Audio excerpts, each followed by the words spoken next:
Hello everyone. तो इस video में हम क्लास 9 का 2025 का यानी कि 2025 में जो क्वेश्चन पेपर आया था उसे सॉल्व करेंगे। तो चलिए स्टार्ट करते हैं क्वेश्चन नंबर 1 से। सेक्शन ए का क्वेश्चन नंबर 1 आपका एमसीक्यू टाइप क्वेश्चन था और इसमें आपको ये कहा गया था कि अगर आप कन्वर्ट करते हैं 25 डिग्री सेल्सियस, 38 डिग्री सेल्सियस और 66 डिग्री सेल्सियस को केल्विन में, तो करेक्ट सीक्वेंस क्या होगा। तो कुछ खास नहीं करना था। 25 में आपको 273 ऐड करना था, 298 आ जाता। ऐसे आपको 38 डिग्री में भी 273 ऐड करना था तो 311 आ जाता। और ऐसे ही आपके पास नेक्स्ट ऑप्शन जो था वो था 66 डिग्री। तो 66 डिग्री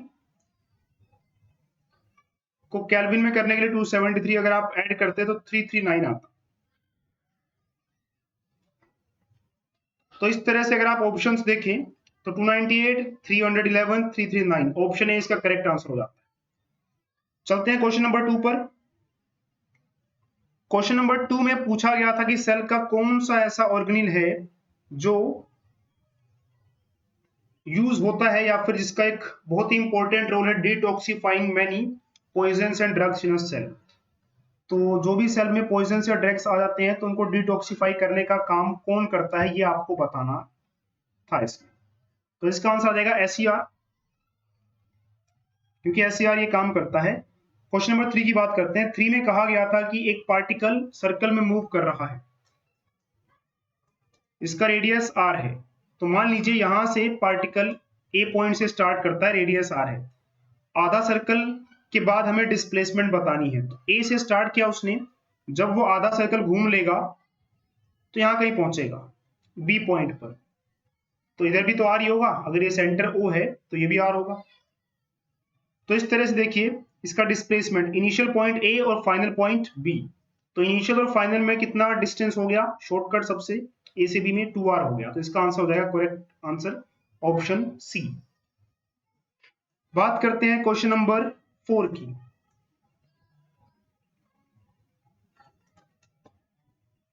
वीड्स यानी कि खरपतवार जो हैं वो क्रॉप प्लांट्स को कैसे असर डालते हैं। तो वो क्या करते हैं, कंपीट करते हैं वेरियस रिसोर्सेज ऑफ क्रॉप्स, जिससे लो अवेलेबिलिटी ऑफ न्यूट्रिएंट्स होती है क्रॉप्स को। सी इसका आंसर आ जाएगा।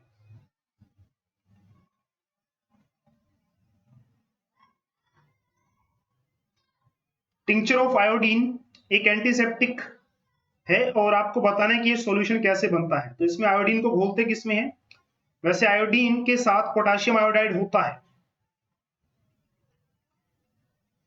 और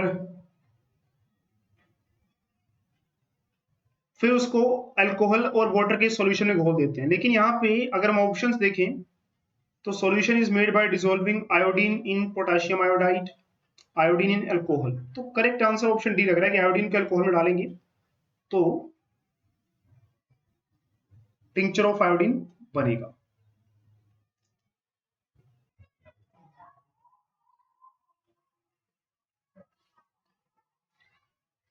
नेक्स्ट क्वेश्चन है voluntary muscles are found in. Voluntary muscles कहां मिलेंगी आपको बताना था। तो वॉलेंट्री मसल्स हमारे कंट्रोल में रहती हैं तो ये मिलेंगी लिम्स में।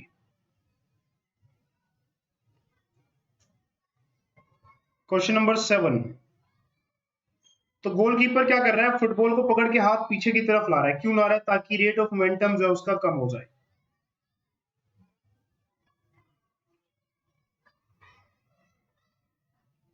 क्वेश्चन नंबर 7 मैन्योर्स वाला क्वेश्चन था इसमें। तो मैन्योर्स में large quantity of organic matter होता है और स्मॉल क्वांटिटी ऑफ न्यूट्रिएंट्स। ये तो करेक्ट है। अगर हम सैंडी सोइल की बात करें तो सैंडी सोइल की वाटर होल्डिंग कैपेसिटी बढ़ जाती है। It helps in draining out excess of water from clayey soil. ये भी ट्रू है। इन्वायरमेंट को पोल्यूट नहीं करता ये। तो first second third, but first second third का ऑप्शन ही नहीं है इसमें, तो क्या करें, फोर्थ वाला तो नहीं होगा। खैर देखना पड़ेगा, क्योंकि इसमें फर्स्ट सेकंड थर्ड तीनों ही ऑप्शन करेक्ट हैं। तो इसमें मुझे कुछ लग रहा है कि मिस्टेक है।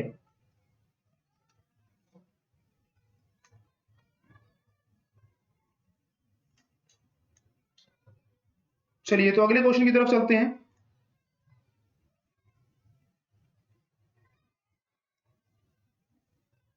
अगले क्वेश्चन में आपसे पूछा गया था कि which of the following contains maximum number of molecules. ये नंबर ऑफ मॉलिक्यूल्स वाला पार्ट भी तो कट चुका है, मोल्स वगैरह या मॉलिक्यूल्स वगैरह का पार्ट कट चुका है, तो पता नहीं क्यों इस बार के सिलेबस में दिया गया है। खैर अगर दिया गया है तो आपसे अगर पूछा गया हो तो मैं इसका आंसर बता देता हूँ आपको डायरेक्टली। नंबर ऑफ मॉलिक्यूल्स आपको बताना है मैक्सिमम कितने होंगे। तो H2 H2 इसका आंसर आएगा सी। और कैसे आएगा खैर आपके सिलेबस में नहीं है, तो इसको हम यहाँ डिस्कस नहीं करेंगे। कहा गया है कि एक बॉय जो है एक स्टोन को स्ट्रिंग के साथ बांधकर हॉरिजॉन्टल सर्कुलर पाथ में घुमा रहा है, ऐसे गोल गोल घुमा रहा है। यहां से पत्थर को पकड़ के ऐसे गोल गोल घुमाया जाता है। स्ट्रिंग टूट जाएगी तो स्टोन कहां जाएगा? Straight line towards the centre of circle नहीं, सर्कुलर पाथ नहीं, will move straight line tangential to the circular path. तो सी इसका आंसर आ जाएगा।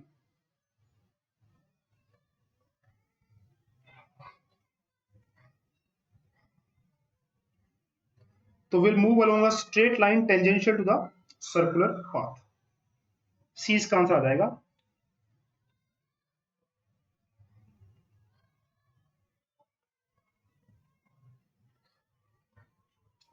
क्वेश्चन नंबर 11 की बात करते हैं। क्वेश्चन नंबर 11 में कहा था कि एक एलिमेंट एक्स है, इसमें नंबर ऑफ इलेक्ट्रॉन्स 15 है एंड नंबर ऑफ न्यूट्रॉन्स 16 है। तो करेक्ट रिप्रेजेंटेशन, तो अगर इलेक्ट्रॉन 16 है तो मान लिया कि न्यूट्रल है, न्यूट्रल ही एक्स है, तो कोई उसके पास चार्ज तो है नहीं। तो प्रोटॉन भी 15 होंगे, तो जितने प्रोटॉन होंगे वही इसका एटॉमिक नंबर होगा। तो एटॉमिक नंबर हम पैर में लिखते हैं। और mass number proton plus neutron, तो प्रोटॉन भी 15 ही होंगे इसमें, ठीक है। जितने प्रोटॉन उतने इलेक्ट्रॉन, तो प्रोटॉन भी 15, न्यूट्रॉन भी 15, 15 प्लस 16 31। तो इसका answer 15x31 option A.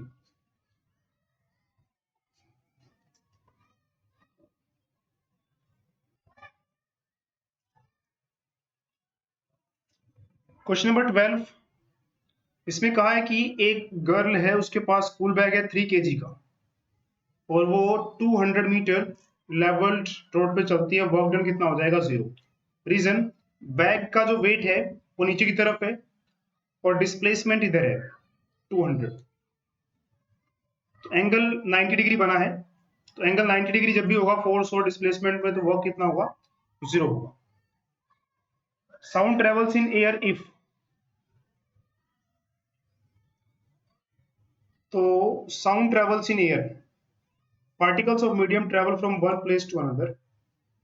Particles अपनी जगह पे वाइब्रेट करते रहते हैं, तो जगह तो नहीं चेंज करते। डिस्टरबेंस मूव करती है, हम ये कह सकते हैं कि डिस्टरबेंस मूव करेगी। ऑप्शन सी का करेक्ट आंसर है।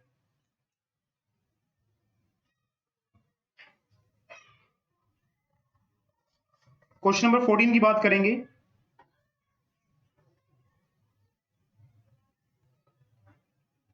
क्वेश्चन नंबर 14 में आपसे कहा गया था not true about an atom कि atoms are not able to exist independently. Exist कर सकते हैं, हीलियम का एटम है, ये अकेले एग्जिस्ट कर सकता है। तो ये वाला स्टेटमेंट गलत है, तो इसके लिए इसका आंसर 14 का ए हो जाएगा। इसमें 4 कारें दिखाई गई थी, तो सबसे ऊपर सी का ग्राफ चल रहा है ना, तो सी सबसे फास्ट है इसमें।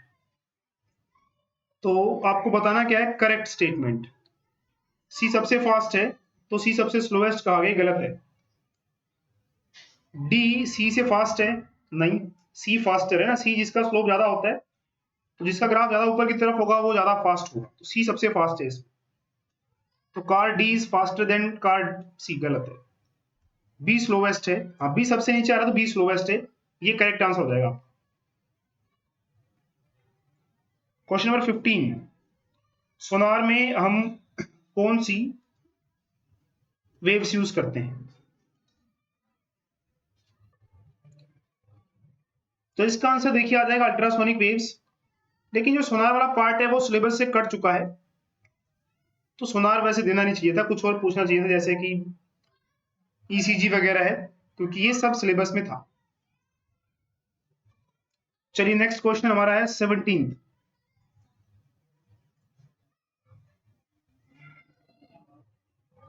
17th क्वेश्चन आपका असर्शन रीजन है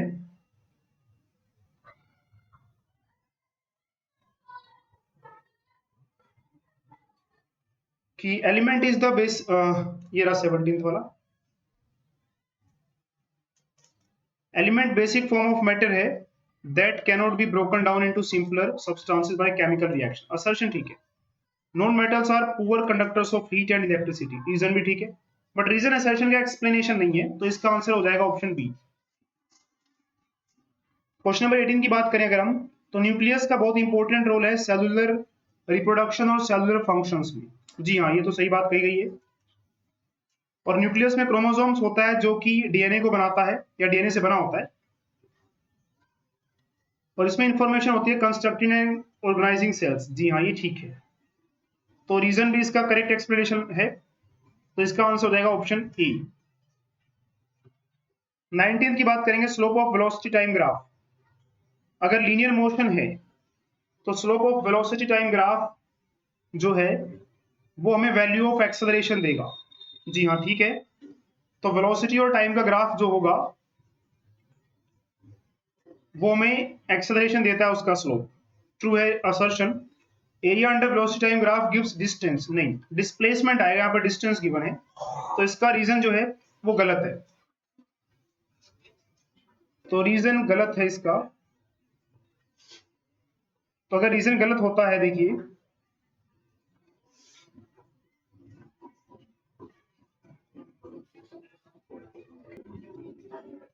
तो रीजन गलत होगा तो ऑप्शन सी इसका करेक्ट आंसर बनता है, तो इसका आंसर ऑप्शन सी।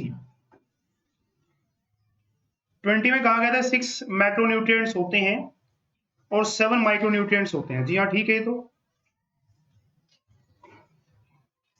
तो 6 मैक्रोन्यूट्रिएंट्स और 7 माइक्रोन्यूट्रिएंट्स।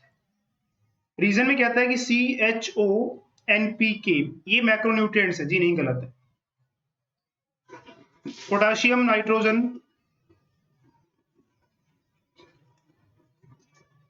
NP और K, ये तीनों तो मैक्रोन्यूट्रिएंट्स में आते हैं, ये तीनों मैक्रोन्यूट्रिएंट्स में नहीं आते, इसलिए रीजन गलत, तो ऑप्शन सी करेक्ट आंसर इसका हो जाएगा। सेक्शन बी पर आते हैं। सेक्शन बी में तो ये क्वेश्चन था कि जब भी हम एसीटोन या परफ्यूम लगाते हैं तो ठंडी फील होती है हमारी पाम, क्यों? क्योंकि वहां पे आपको पता ही इवेपोरेशन होता है। प्रोकैरियोटिक सेल और यूकैरियोटिक सेल में डिफरेंस आपको बताना है। तो ये तो कुछ डायरेक्ट क्वेश्चंस थे जो आपकी बुक में से पूछे गए थे, प्रोकैरियोटिक और यूकैरियोटिक में डिफरेंस क्या है। 23 क्वेश्चन की बात करते हैं, ग्रेटर फोर्स बताना था किसमें होगा, तो मास इनटू एक्सेलरेशन, इसमें फोर्स कितना हो जाएगा 10 न्यूटन, और इसमें कितना हो जाएगा 4 2 8 8 न्यूटन, तो साफ दिख रहा है ये वाला फोर्स ज्यादा है। इसी के और में एक क्वेश्चन था, कहा गया था एक फोर्स है 5 न्यूटन, m1 पे लगा तो एक्सेलरेशन है 10, तो आप क्या करेंगे, F is equal to ma वाला फॉर्मूला लगाएंगे, F की वैल्यू 5 पुट करेंगे, मास आपका m1 है, एक्सेलरेशन आपको 10 दिया हुआ है, ये 10 यहाँ डिवाइड में चला जाएगा, तो 5/10 आपका m1 आ जाएगा, यानी कि 1/2 kg। m1 की वैल्यू आ गई आपके पास 1/2 kg। सिमिलरली ये भी कहा गया, देखिए, जब m2 पे इतना ही फोर्स लगेगा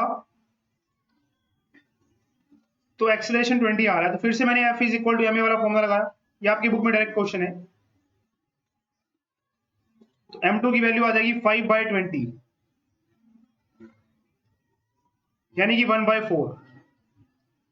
m2 की वैल्यू कितनी आ गई 1/4 kg।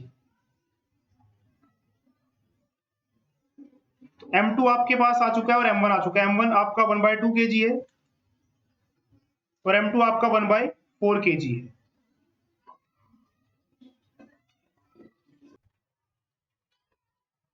और इसके बाद देखिए, आपको सॉल्व करना था कि दोनों मासेस को अगर इकट्ठे कर देंगे तो क्या होगा, तो m1 यानी कि आपका 1/2 kg है और m2 आपका 1/4, तो इसका एलसीएम ले लीजिए,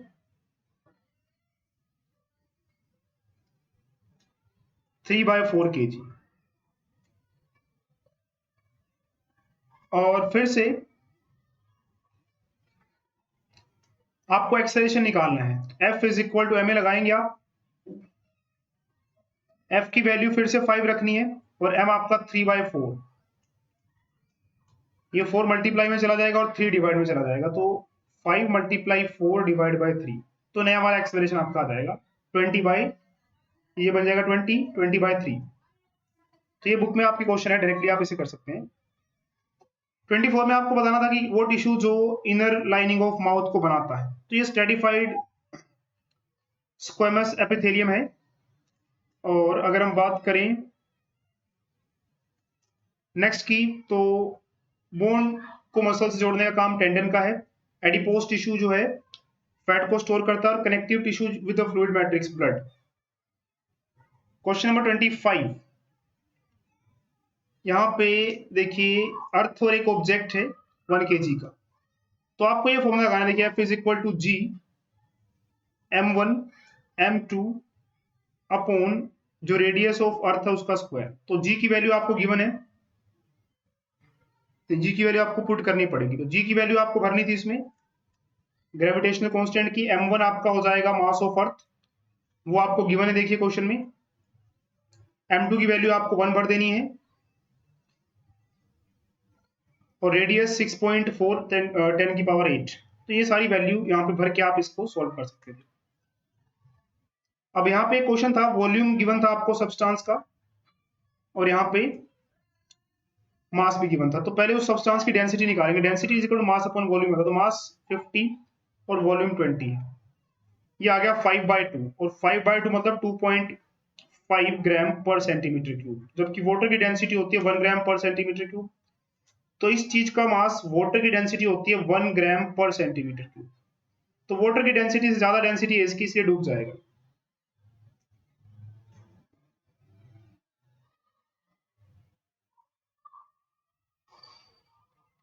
आइसोटोप्स और आइसोबार्स लिखने थे प्रॉपर एग्जांपल्स के साथ। आइसोटोप्स आपको पता है कि जिनका एटॉमिक नंबर सेम होता है उन्हें हम आइसोटोप्स कहते हैं। ये रहा हाइड्रोजन वाला, hydrogen, protium, deuterium, protium, deuterium, tritium. Atomic number same है, देखिए 1 1 1, और इनका मास नंबर क्या है, अलग अलग। तो इसकी आप डेफिनेशन लिख सकते हैं, same atomic number but different mass number. ये रहा इसका एग्जांपल। आइसोबार्स में क्या होता है, कैल्शियम वाला एग्जांपल। इसका अगर आप इसका मीनिंग लिख रहे हैं तो व्हाट आर आइसोबार्स, तो लिखेंगे same mass number but different atomic number. जैसे कि आप यहां देख सकते हैं, एग्जांपल ये रहे, इनका मास नंबर सेम है 40 40, लेकिन एटॉमिक नंबर अलग अलग। उसके बाद है what factors are responsible for storage losses in agricultural produces and how they can be controlled and prevented. ये तो ये बताना, जब भी हम अनाज काट कर रख लेते हैं तो उसके बाद लॉसेस कैसे हो सकते हैं। चूहे यानी कि कुछ कीड़े मकोड़े उससे नुकसान पहुंचा सकते हैं, नमी, ह्यूमिडिटी, पानी वगैरह है वो नुकसान पहुंचा सकता है। ये सारी बातें इसको आपको लिखनी थी। आते हैं इसमें, एक बॉय है उसका मास 50 kg है, वो 45 स्टेप्स को 9 सेकंड में चढ़ जाता है। हाइट हर एक स्टेप की है 15 सेंटीमीटर। पावर निकालना है, तो पावर निकालने के लिए आप क्या करेंगे, पावर का फॉर्मूला होता है work done upon time. Work done आप कैसे निकालेंगे, फोर्स यानी कि वेट mgh अपॉन टाइम। मास कितना है इसका 50, जी की वैल्यू 10, हाइट, एक स्टेप की हाइट 15 सेंटीमीटर है और 45 स्टेप्स है। तो आप पहले 45 को मल्टीप्लाई कर लें 15 से,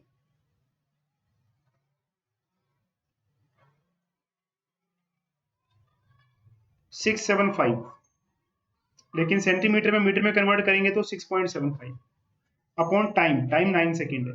इसको सोल्व कर लेंगे और पीछे वाट लगा देंगे। इस तरह से देखिए इसका क्वेश्चन आप सोल्व कर लेंगे। इसी में एक और क्वेश्चन गिवन था ये वाला कि 20 kg का मास है, तो इसे सोल्व कर लेंगे। आइयो बस कटिंग वटिंग करनी है। अब बात करते हैं ये और वाला क्वेश्चन। कहा गया एक फोर्स है 20 kg मास पे लगता है, उसकी वेलोसिटी 5 से 2 हो गई है, तो वर्क डन निकालना है। तो इसमें आप वर्क डन कैसे निकाल सकते हैं, देखिए वर्क डन का formula change in kinetic energy, तो half m v square minus u square.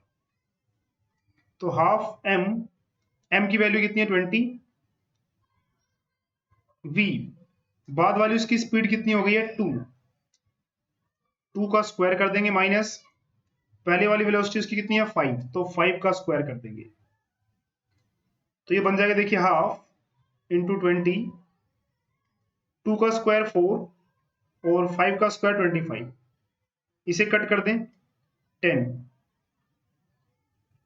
तो फाइनल आंसर देखिए आपका आ गया 10 और 4 माइनस 25 हो जाएगा -21, तो -210 जूल, ये जो और वाला है इसका आंसर।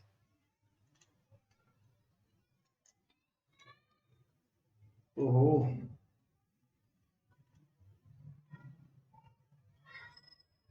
तो वीडियो करीब 20 मिनट की हो चुकी है। चलिए थोड़ा जल्दी जल्दी क्वेश्चंस को सॉल्व करते हैं।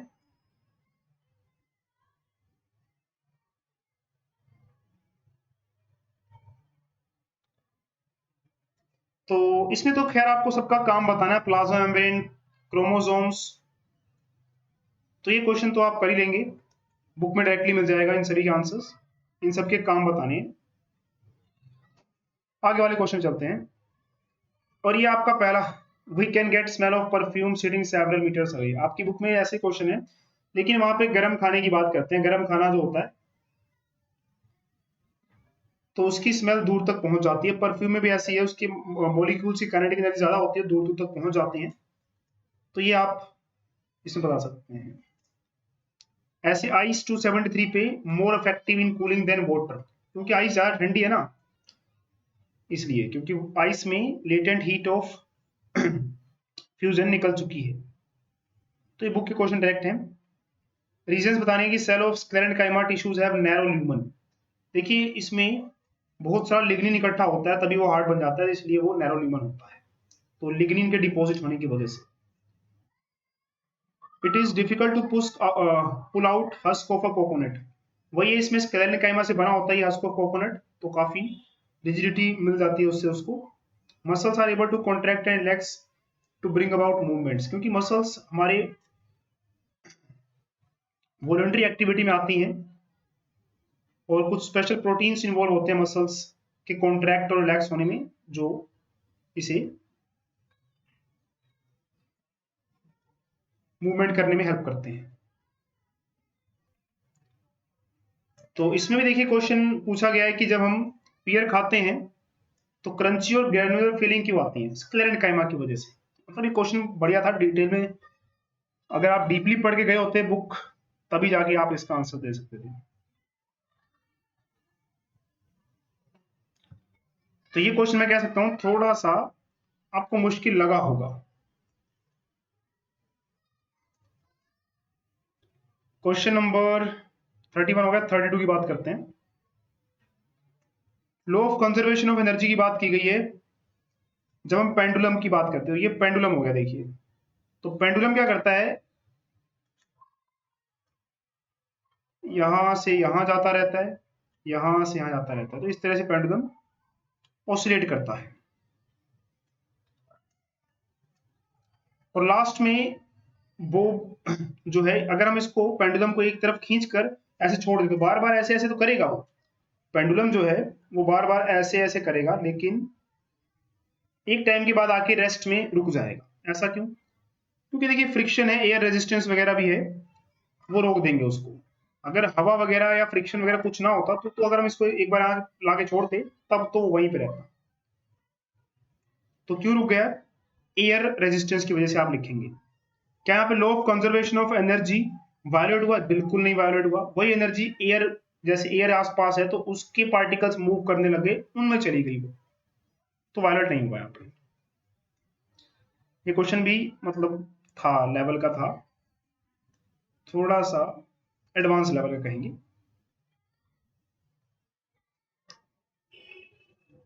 The average atomic mass of sample of an element is 16.2. What are the percentage of this and this? खैर इसको तो पूरा सॉल्व करना पड़ेगा। देखिए इसकी परसेंटेज को आप x मान लेंगे तो इसकी परसेंटेज 100 माइनस x हो जाएगी। फिर आपको सॉल्व करना होता है इसे, तो सॉल्व कैसे कर सकते हैं आप देखिए, यहां पर 16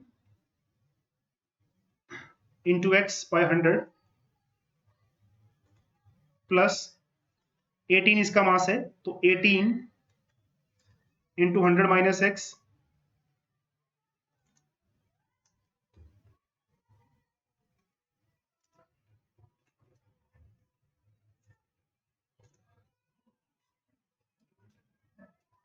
अपॉन 100 इज इक्वल टू 16.2 करना था आपको।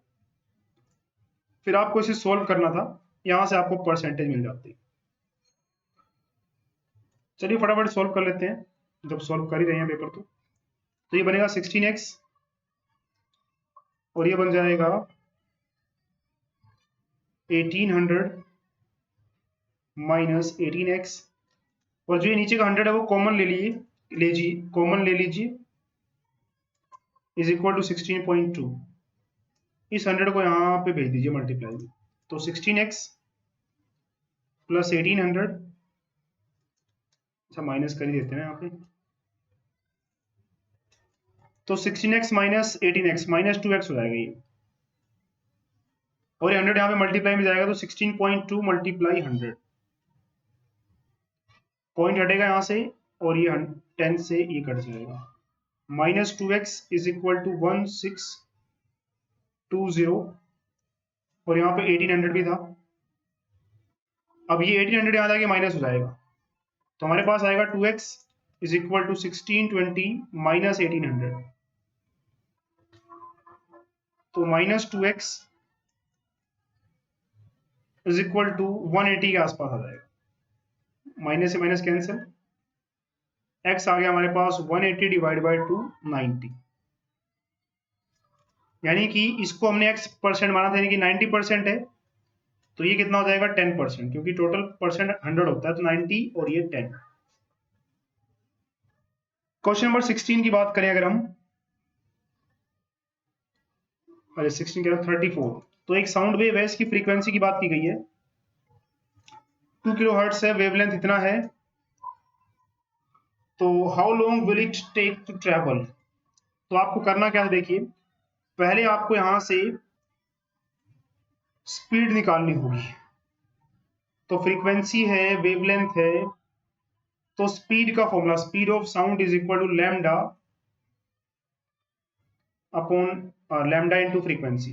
तो स्पीड ऑफ साउंड आएगा, देखिए आपका लैम्डा, वेवलेंथ आपका 35 सेंटीमीटर, 35 बाय 100, फ्रीक्वेंसी आपकी 2 किलो हर्ट्ज है, तो किलो का मतलब 1000, तो 2 किलो मतलब 2000, तो आपके पास ये आ गई 3570, ये आ गई वेलोसिटी। उसके बाद आपको टाइम निकालना था, तो टाइम निकालने के लिए आप क्या करेंगे, time is equal to distance कितना है 1.5 किलोमीटर, यानी कि 1500 मीटर है, पॉइंट हटाइए मीटर में रखिए, तो डिस्टेंस 1500 हो गया और टाइम आपका है 700, तो टाइम लगेगा 15/7 सेकेंड्स। मैकेनिकल वेव्स उन्हें कहते हैं जिन्हें ट्रैवल करने के लिए, प्रोपेगेट करने के लिए मीडियम की जरूरत होती है। लो पिच्ड और high pitched sound, low pitch में आप ऐसा बना देंगे देखिए, और हाई पिच में आप ऐसे पास पास बना देंगे,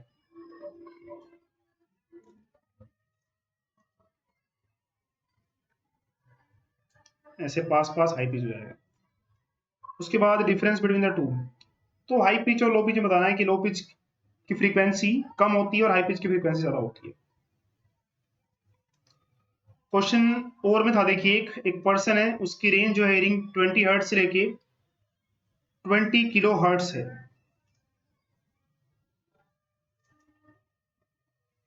वेवलेंथ निकालनी है, स्पीड दे रखी है आपको, तो फिर से देखिए फॉर्मूला लगाएंगे, speed is equal to wavelength और फ्रीक्वेंसी, तो हमें वेवलेंथ निकालनी है, तो स्पीड दे रखी है कितनी 344, यहाँ 344 भरेंगे, वेवलेंथ निकालनी, फ्रीक्वेंसी पहले 20 हर्ट्ज, तो पहले फ्रीक्वेंसी है पहले 20 भरेंगे, यहाँ पे ये 20 यहाँ डिवाइड में चला जाएगा, यहां से आपके पास पहली वेवलेंथ आ गई, कटिंग वटिंग कर लेंगे हम इसकी,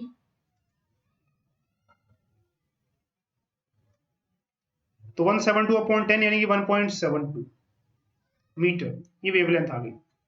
दूसरी बार आपको क्या करना है, 20 किलो है, 20 किलो मतलब 20,000, तो फिर से फॉर्मूला लगेगा v is equal to lambda mu v velocity है 344, लैम्डा आपका निकालना है और इस बार फ्रीक्वेंसी 20,000, इसको डिवाइड भेज देंगे तो 344 upon 20,000 is equal to wavelength. यहां से आपका वेवलेंथ आ जाता है इसका।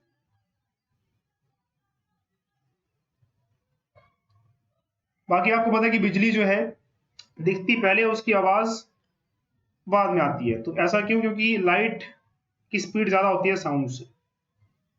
उसके बाद सॉफ्ट साउंड और लाउडर साउंड। तो सॉफ्ट साउंड के लिए आपको इस तरह का डायग्राम बनाना था और लाउड के लिए एम्पलीट्यूड बड़ा बड़ा बनाना है ऐसे। अगले क्वेश्चन पे चलते हैं।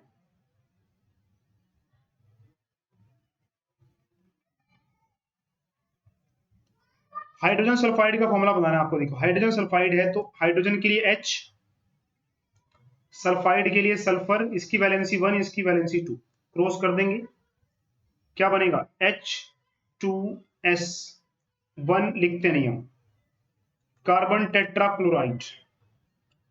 भाई ये तो अलग ही पूछ लिया।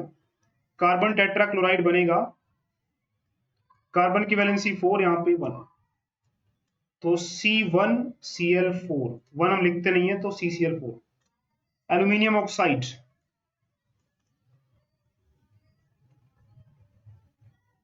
एल्यूमिनियम ऑक्साइड में क्या करेंगे हम? एल्यूमिनियम का Al, ऑक्साइड का O, इसकी वैलेंसी 3, इसकी वैलेंसी 2, क्रॉस कर दें, क्या बनेगा? Al2O3। Sodium carbonate, sodium Na होता है, कार्बोनेट CO3 होता है, इसकी वैलेंसी, इसका चार्ज Na2CO3। उसके बाद HNO3 और CaCl2 का फॉर्मूला यूनिट मास निकालना आपको।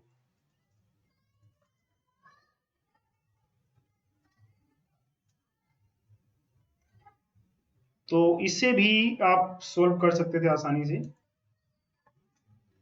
H का 1, N का 14, ऑक्सीजन का 16 इंटू 3, 16 मल्टीप्लाई 3 48 प्लस 14 प्लस 1, 63 इसका आंसर आ जाएगा। CaCl2 का देखिए, कैल्शियम का एटॉमिक मास 40, क्लोरीन का 35 इंटू 2, तो 40 प्लस 70, 110। AMU लगा देंगे पीछे,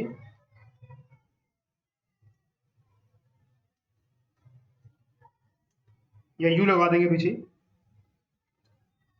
तो ये था question number 35। Magnesium chloride, calcium oxide. फिर से देखिए, और में आपके पास क्वेश्चन था, मैग्नीशियम क्लोराइड है पहले, तो मैग्नीशियम का सिंबल Mg, क्लोरीन का Cl, इसकी वैलेंसी 2, इसकी 1, क्रॉस करेंगे,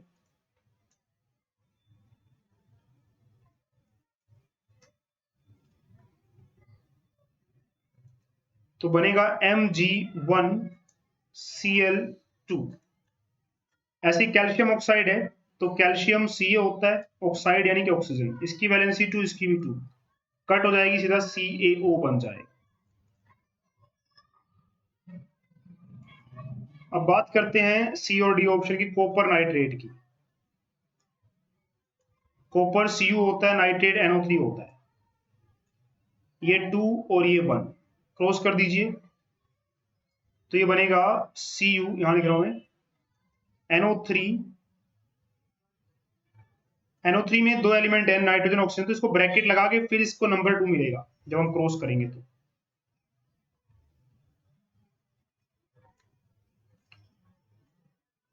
ये 2 और ये 1,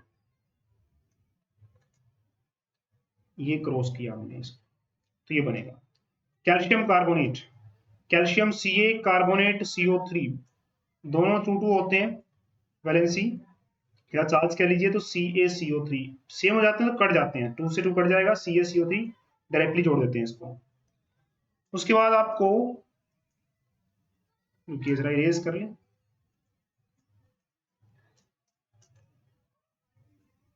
मोलर मास निकालना था HCl का, तो H का 1, Cl का 35, 35 प्लस 1 36, इसके पीछे ग्राम लगाना, ध्यान रखिए मोलर मास की बात की गई है।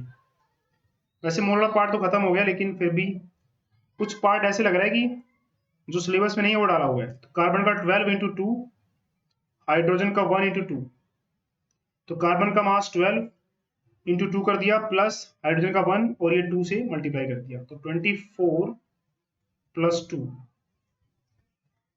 ये हो जाएगा 26 ग्राम।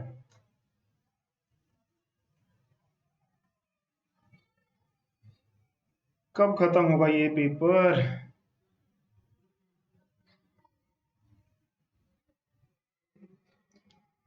अगला क्वेश्चन है, पेपर लेंथी लग रहा है यार। आइसोटोनिक, हाइपोटोनिक, हाइपोटोनिक, ये तो आपकी बुक में डायरेक्ट क्वेश्चन है। डिफरेंस बिटवीन प्लाज्मा मेम्ब्रेन और सेल वॉल में डिफरेंस बताना है। फंक्शंस, ये फ्लेक्सिबल है, ये फ्लेक्सिबल नहीं है, ये सिर्फ प्लांट सेल में मिलेगी, जबकि दोनों मिलेगी आपको प्लांट और एनिमल सेल दोनों में। फंक्शंस दोनों के अलग अलग है, जैसे कि सेल वॉल प्रोटेक्ट करती है सेल को, प्लाज्मा मेम्ब्रेन का मेनली काम क्या है, चीजों को आर पार जाने देना। आर या आर एस में डिफरेंस कर लेंगे आप। मियोसिस और माइटोसिस में डिफरेंस, इसमें जब सेल डिवाइड करता है तो 1 से 4 सेल बनते हैं और क्रोमोसोम्स का नंबर चेंज नहीं होता, उतने क्रोमोसोम्स रहते हैं। और इसमें क्या होता है, क्रोमोसोम्स जब ये एक सेल से 2 बनते हैं, इसमें नहीं, इसमें 1 से 4 बनते हैं ना, पहले 1 से 2, फिर फर्दर ऐसे। तो फाइनली मियोसिस में 1 से 4 बनेंगे, लेकिन क्रोमोसोम का नंबर जितने इसमें थे इसमें हाफ हो जाते हैं। माइटोसिस में 1 से 2 बनते हैं, क्रोमोसोम का नंबर सेम रहता है। तो ये कुछ डायरेक्ट क्वेश्चन थे आपकी बुक के। सेक्शन ई भी है, एफ नहीं होना चाहिए यार, लास्ट क्वेश्चन है। तो इसमें मोमेंटम की बात करनी थी। मोमेंटम क्या होता है देखिए, तो मोमेंटम दे भी रखा है यहाँ पे कि मोमेंटम क्या है, product of mass and velocity. इसकी ऐसा यूनिट क्या हो जाएगी, मास की केजी होती है और वेलोसिटी की मीटर पर सेकंड होती है। तो मोमेंटम की हो जाएगी ऐसा यूनिट केजी मीटर पर second, which would require a greater force accelerating 2 kg। फिर से वही आ गया, सेम क्वेश्चन देखिए, 2 और 5 को मल्टीप्लाई करेंगे, फोर्स कितना आएगा, मास 10 है, फोर्स का फॉर्मूला क्या होता है, मास मल्टीप्लाई एक्सेलरेशन। तो पहले केस में मास 2 है, एक्सेलरेशन 5 है, तो पहले वाले केस में फोर्स कितना हो जाएगा, 10 न्यूटन। सेकेंड केस में देखिए, मास 4 kg और एक्सेलरेशन 2 है, तो सेकेंड वाले पार्ट में क्या हो जाएगा, 4 इंटू 2 8 न्यूटन। ये क्वेश्चन हम कर चुके हैं, 2 बार आगे देखिए।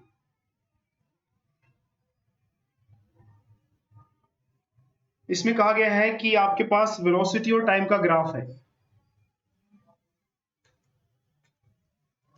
फोर्स निकालना है ओ से लेके ए तक, ओ से लेके ए तक, देखिए ओ से लेके ए तक ये रहा, तो ओ से लेके ए तक आप पहले निकालेंगे एक्सेलरेशन, वो कैसे निकलता है भाई, उसके लिए ओ से ए तक में देखिए, वाई में देखिए 0 से 40 हो गया है, तो एक्सेलरेशन कैसे निकलेगा, 0 से 40 हुआ तो 40 माइनस 0, जो वाई एक्सिस पे चल रहा है ना वेलोसिटी, उसमें चेंज निकालेंगे, तो 40 माइनस 0।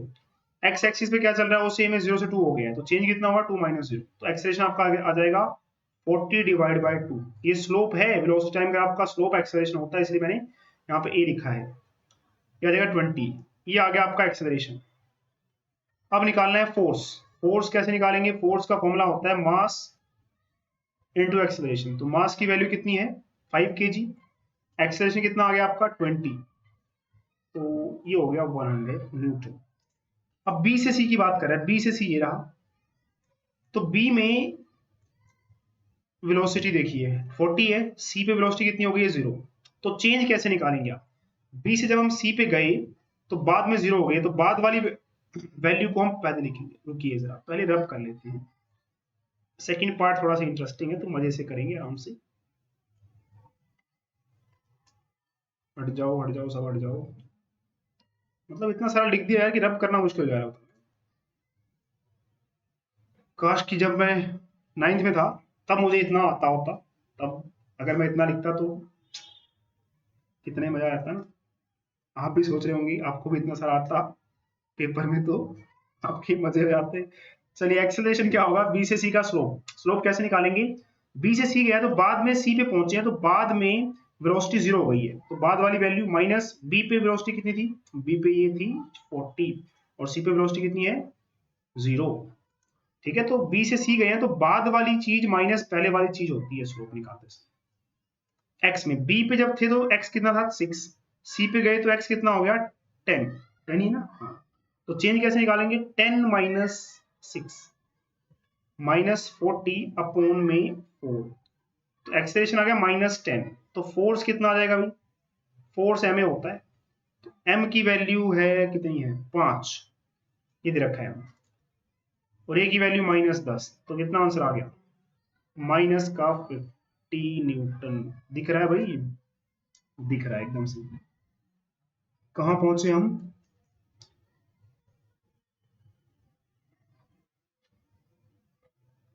उसके बाद देखिए सेक्शन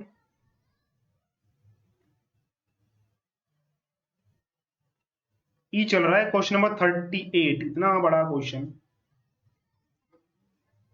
तो क्या किया देखिए, मैं बताता हूँ आपको समरी क्या है इस क्वेश्चन की। ये मिल्क को एक कांच की ग्लास में रखा है, यहाँ से टॉर्च जलाई हमने, और हमें ये कहा गया है कि भाई जब यहाँ से टॉर्च जा रही है तो यहाँ पे ये जो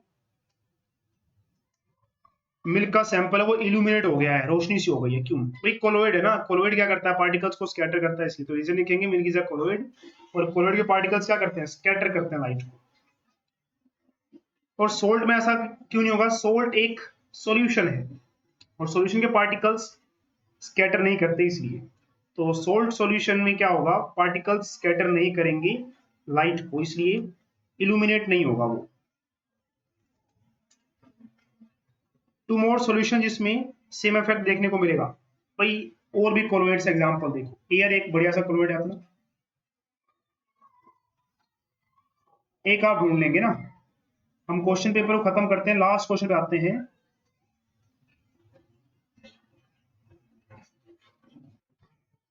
तो भाई लास्ट क्वेश्चन को देखकर तो मुझे लगा कि यार ये तो क्लास 11 की बायोलॉजी आ गई, इतना कुछ दिया हुआ है, लेकिन थोड़ा सा ध्यान से पढ़ें।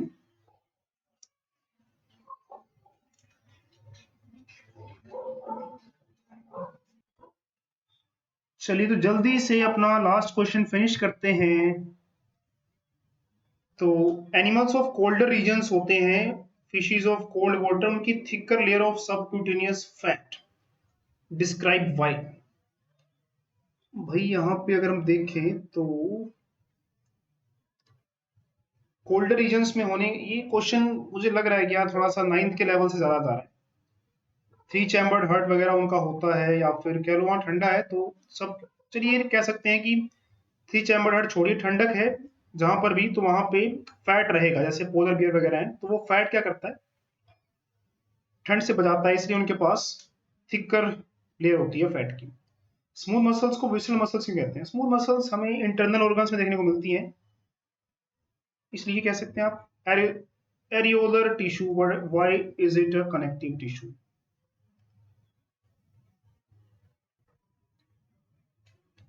तो एरियोलर टिश्यू के बारे में बताना है क्या होता है और इसका काम क्या होता है, एक तरह से ये मतलब पूरी बॉडी में पाया जाता है, प्रोटेक्ट भी करता है, सपोर्ट भी करता है, बाइंड करके रखता है स्किन को, तो इसलिए कनेक्टिव टिश्यू भी है।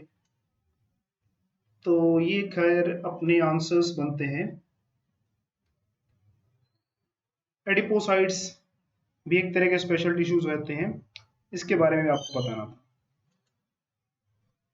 तो ये तो खैर आपके डायरेक्ट क्वेश्चंस हो गए बुक के, लेकिन मानना पड़ेगा कि कुछ क्वेश्चंस ऐसे लग रहे हैं मुझे कि थोड़ा सा आउट ऑफ सिलेबस है, जो कट गया सिलेबस, मतलब उसमें से पूछे गए हैं, और कुछ क्वेश्चंस ऐसे भी हैं जो आपके लेवल से थोड़े से ज्यादा हैं। बट ऐसा होता है, देखिए क्वेश्चन पेपर में सारे के सारे क्वेश्चंस आपको इजी नहीं मिलेंगे, कुछ इजी भी होते हैं, कुछ ठीक ठाक होते हैं, कुछ थोड़े से सोचने वाले भी या ज्यादा सोचने वाले भी मिले जाते हैं। तो ये थे पॉसिबल आंसर्स क्लास 9 के साइंस के पेपर के। अगर आपका आंसर, जो आंसर्स मैंने आपको बताए हैं, इससे कोई अलग आता है तो आप कमेंट करके बताएं कि आपका आंसर अलग आ रहा है और क्यों आ रहा है, उसका रीजन भी बताएं।